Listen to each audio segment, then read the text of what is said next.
Hey everybody, welcome again to another episode of Fish Keeping Jamaica. Welcome to my channel. Okay, so I have this mesh basket, right? And you might be wondering, what is this mesh basket is all about? Today we're talking about the whole idea of using some grading mechanism so as to select the batches of tilapia fries that you may have within your pond system. Now, I have a small system, 250 gallon tote and some 55 gallon drum that holds my fries and my fingerlings. This container actually keeps my larger fish, which is actually consumed after a while. So what's the purpose of this? Now, I'm going to be showing you excerpts of a video in which I did a few months ago with regards to Danny Bunting. Now, on the Danny Bunting Tilapia Fish Farm, every single morning, a group of workers actually go through the smaller ponds and actually collect fries. After collecting the fries are actually graded according to the mesh size.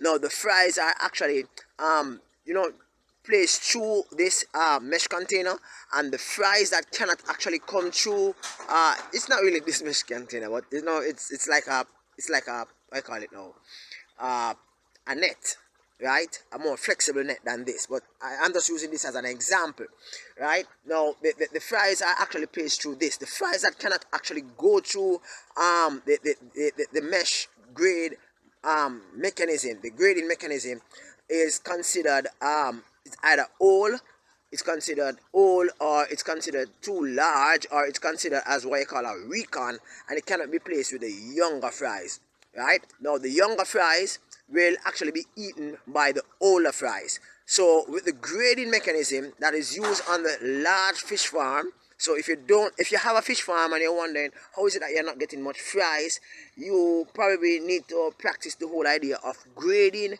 your tilapia fries before you actually place them within a single space. Because what will happen is that the larger one tends to outgrow the smaller ones, and eventually what will happen is that the larger one will actually consume the smaller ones. So as a result of that, you will have a small amount of fries output, a small amount of stock output, and it will actually decrease the amount of tilapia stock that you have in the future. So my system is very small, so I do not need to use a grading mechanism. Instead of using a grading mechanism, what I do is to use what I call a batching mechanism.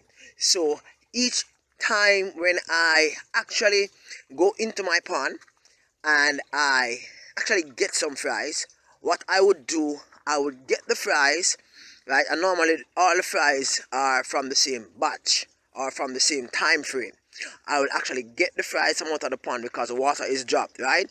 And I will actually place it into a small container, probably 5 to 10 gallons, and it will stay there for 4 weeks. And then I will place it into one of these 55 gallon drums, in which it will stay until it reaches fingerling size, right? Which is about like this, right? Yeah. And after it reaches the fingerling size, depending on how much I might have, I might decide to actually trade some, meaning I might sell some, right? So I do not sell tilapia fries.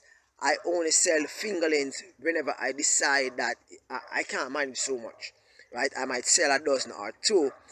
After these tilapia fingerlings have reached probably about 3.5 inches, they are actually moved to my larger tote, and the larger ones that are in the larger tote are normally consumed, while the smaller ones are being nurtured for future use. I hope that this video actually shares some insight as to what happens within a tilapia farming process. You have the grading. You have to grade them, or else you might end up you lose everything. Peace out, guys. Catch you next time. Bye bye for now. One love.